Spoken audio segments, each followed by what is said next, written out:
ഇന്ന് നല്ലവണ്ണം കിടന്ന് ഉറങ്ങിയായിരുന്നു. അതായത് ഒരു 12:30 എന്നെ മാനവീയത്ത് കൊണ്ടുപോകാമെന്നും പറഞ്ഞ് 9 മണി 10 മണിയായപ്പോഴേ പറ്റിച്ച്. അരിക്കായല്ല അനിയൻ. അവൻ എന്നിട്ട് കൂട്ടുകാരന്മാരോട് കറങ്ങാൻ പോയി. എന്നിട്ട് 12:30 ആയപ്പോഴാണ് അവൻ വന്നത്. എന്നിട്ട് എന്നതാ ഉറക്കത്തിൽ നിന്നൊക്കെ വിളിച്ചുകൊണ്ട് പോവുകയാണ്. ഞാൻ എന്തൊക്കെ അടിച്ചു മാറ്റി തിന്നുകൊണ്ട് കിടക്കുകയാണ്. എന്നിട്ടൊരു വെമ്പായം എത്തിയപ്പം കട്ടൻ ചായ അവൻ തന്നെ പറഞ്ഞു സൂപ്പർ സ്ഥലമാണ് കട്ടൻ ചായ എന്നൊക്കെ പറഞ്ഞ്. വലിയ ഗുണമൊന്നുമില്ലായിരുന്നു, അവൻ്റെ വാക്ക് വിശ്വസിക്കാൻ പറ്റുള്ളതായിരിക്കുന്നു. എന്നിട്ട് നമ്മൾ മാനവീയത്ത് പോയി കുറേ നേരം. അതായത് നമ്മൾ ചെന്നപ്പോൾ ഒരു 1:45 ആയി. വേറെ പണിയൊന്നുമില്ലല്ലോ, പിറ്റേ ദിവസം ജോലിക്ക് കൊണ്ടാത്തതുകൊണ്ട് ഇറങ്ങിയതാണ്.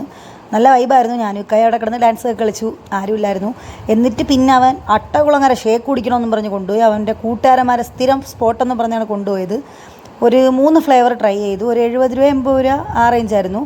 എല്ലാം കൊള്ളാം, കൊള്ളൂലെന്ന് പറയുന്നില്ല, അടിപൊളിയായിരുന്നു. അപ്പോൾ എന്തായാലും അട്ടകുളങ്ങര നിങ്ങൾ ഷേക്ക് കുടിക്കാൻ പോയാൽ അടിപൊളിയാണ്. എന്തായാലും ഒന്ന് ട്രൈ ചെയ്ത് നോക്ക്. അപ്പോൾ മറ്റൊരു വീഡിയോ ആണെന്നൊരു ബൈ ബൈ.